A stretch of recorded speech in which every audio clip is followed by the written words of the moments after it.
घर में जो भी मूर्ति हो वो पोली ना हो, क्योंकि अगर घर में मूर्ति पोली होती है तो कितना भी कमा लेना, 1 रुपया कमाओगे 100 रुपये वाला खर्चा वाला काम रहेगा, घर में पैसा नहीं दिखेगा, घर में लक्ष्मी नहीं टिकेगी, घर को पोला कर रखेगी। दिखने को तो बहुत रहेगा कि खूब बड़ा परिवार है, खूब सारी फैक्ट्रियां चल रही है, गाड़ी है, बंगला है, सब कुछ है, पर घर में देखा जाए तो कुछ है नहीं। आपको ये मूर्ति कहीं पीपल के पेड़ के नीचे नहीं रखना है, आपको ये मूर्ति कहीं मंदिर में छोड़कर नहीं आना है। ये जो पोली मूर्ति आपके घर में है तो इसमें देखो, अगर इसमें मेन भरा जाए, बाजार में मेन मिलता है भगवान के श्रृंगार का, वो मेन को उस मूर्ति के अंदर भर दो जिससे मूर्ति ठोस हो जाए। पोली मूर्ति ना रखी जाए। और घर के अंदर जितनी भी मूर्ति रखो, घर के अंदर जितनी भी मूर्ति आप विराजमान कर रहे हो, उस घर में जो मूर्ति है वो मूर्ति का आकृति छोटी रखो, जितनी छोटी होगी उतना सुख देगी।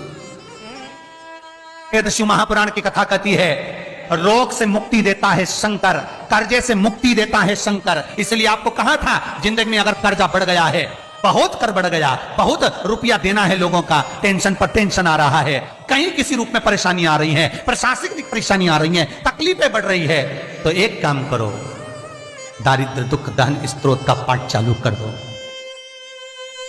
पहले भी बताया, दारिद्र दुख दहन का स्त्रोत का पाठ चालू कर दो, जो शंकर का स्त्रोत है, शिव स्त्रोत।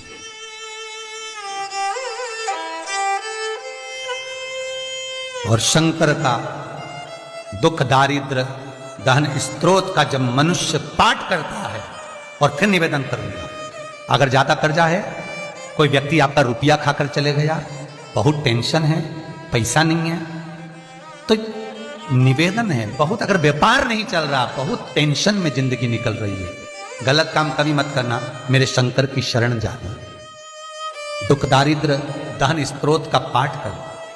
शिव महापुराण की कथा कहती है, घी का दिया लगाइए, और घी का दिया लगाकर शमी की पत्तियों को, शमी पत्र को आपसे बन जाए 5, 7, 22, 11, 33, 44, 55, जितनी बन जाए, हाथ में लेकर जिस व्यक्ति से पैसा लेना है, व्यापार नहीं चल रहा तो उसका स्मरण, कर्जा बहुत हो गया, शिव से स्मरण, दुख दारिद्र दहन स्त्रोत का पाठ करें। दुख दारिद्र दहन स्त्रोत का पाठ कर कर शंकर पर शमी पत्र समर्पित कर। छोटा सा पाठ है, नेट पे निकालोगे निकल जाएगा, किताब भी बाजार में मिल जाएगी। किसी के पास जाकर मत रो, किसी के पास जाकर कहोगे कि मुझे रुपया उधार दे दे, कर्जा चुकाना है, टेंशन चल रहा है, व्यापार में, कोई साथ नहीं देगा। धन होता है तो दुनिया तुम्हारी है, धन नहीं तो कोई तुम्हारा नहीं, कोई साथ नहीं। तब मेरे शंकर की शरण जाना, उससे निवेदन करना, दुख दारिद्र दहन स्त्रोत का पाठ करना, शमी की पत्ती शिव को समर्पित कर।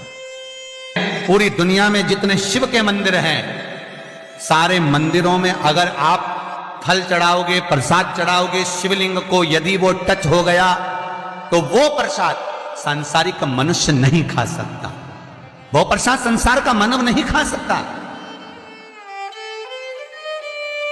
हां, दूर रखकर भोग लगा दिया तो पाओ, पर शिवलिंग को अगर कोई प्रसाद लग गया है, शंकर के शिवलिंग को अगर कोई प्रसाद टच हो गया है, तो वो प्रसाद का मनुष्य नहीं पा सकता, भाग नहीं ले सकता। वो प्रसाद फिर केवल कोई बैरागी, कोई त्यागी, जिसने अपना घर परिवार सब त्याग दिया, घर परिवार को सब छोड़ दिया, वो उस प्रसाद को पा सकता। शिव महापुराण तो यहां तक कहती है, भगवान नाथद्वारे का प्रसाद आप 2-4 दिन रख लो, श्री जी बाबा का प्रसाद रख लो, वेंकटेश बाबा का प्रसाद रख लो, सत्यनारायण भगवान का प्रसाद 2-4 दिन रख लो, तुम्हारी मर्जी पड़े, जिस प्रसाद को आप 4-5 दिन रखो। और शंकर भगवान की पूजन का प्रसाद, शंकर के स्तमन का प्रसाद, भगवान शंकर का प्रसाद पूरी रात नहीं रखा था। जो लोग 16 सोमवार के व्रत करते हैं, संकट सोमवार का व्रत करते हैं, वो जानते हैं कि अगर संकट सोमवार में, 16 सोमवार में अगर आपने व्रत करा है, उसका कोई शंकर जी का प्रसाद है, चूरमा है, कोई बना हुआ प्रसाद है, तो वो रात भर नहीं रखा था। क्यों? भगवान का प्रसाद तो रख सकते हो, पर शिव का प्रसाद रात भर नहीं। किस लिए? क्योंकि शंकर का प्रसाद रात जैसे जैसे ढलती है, रात जैसे अपने अपने आनंद पर आती है, रात्रि जब पूर्ण रात्रि में आवे, तब भगवान शंकर के प्रसाद पर प्रेतों का हिस्सा, भूतों का हिस्सा, शंकर भगवान के गणों का हिस्सा उसमें आ जाता है। फिर वो सांसारिक मनुष्य के लिए नहीं रहता, फिर वो संसार वालों के लिए प्रसाद नहीं रहता, वो भगवान नंदी, श्रृंगी, भृंगी, भूत, प्रेत, पलीत इन सभी के लिए।